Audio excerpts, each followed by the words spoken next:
మూడవ ఇండో-పాక్ యుద్ధం లేదా బంగ్లాదేశ్ విమోచన యుద్ధం 1971న జరిగింది.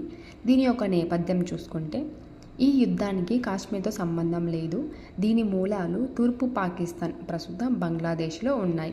1970 పాకిస్తాన్ సార్వత్రిక ఎన్నికలలో తూర్పు పాకిస్తాన్కు చెందిన అవామీ లీగ్ పార్టీ షేక్ ముజిబుర్ రెహమాన్ నాయకత్వంలో సంపూర్ణ మెజారిటీ సాధించింది.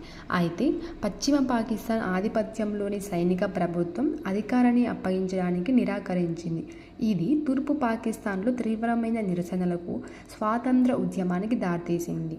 పాకిస్తాన్ సైన్యం ఆపరేషన్ సెర్చ్లైట్ పేరుతో బెంగాలీలపై క్రూరమైన అణచివేత మరియు మారణహోమానికి పాల్పడింది. దీని ఫలితంగా దాదాపు 10 మిలియన్ల మంది శరణార్థులు భారతదేశంలోకి ప్రవేశించారు.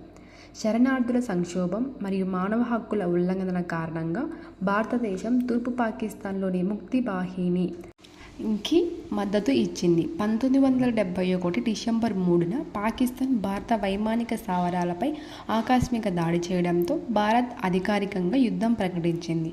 భారత సైన్యం తూర్పు మరియు పశ్చిమ సరిహద్దులలో ఏకకాలంలో దాడి చేసింది. భారత సైన్యం యొక్క వేగవంతమైన మరియు వ్యూహాత్మక కదలికలు ముందు పాకిస్తాన్ సైన్యం నిలవలేకపోయింది.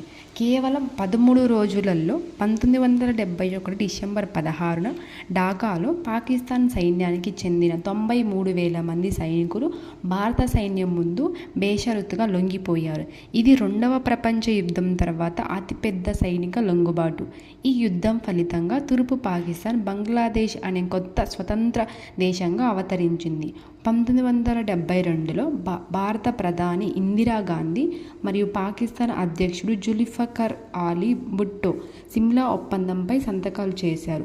ఈ ఒప్పందం ద్వారా భవిష్యత్తులో అన్ని వివాదాలను ద్వైపాక్షిక చర్చల ద్వారా శాంతియుతంగా పరిష్కరించుకోవాలని మరియు నియంత్రణ రేఖ LOCని గౌరవించాలని ఇరు దేశాలు అంగీకరించాయి. Thank you. జై హింద్.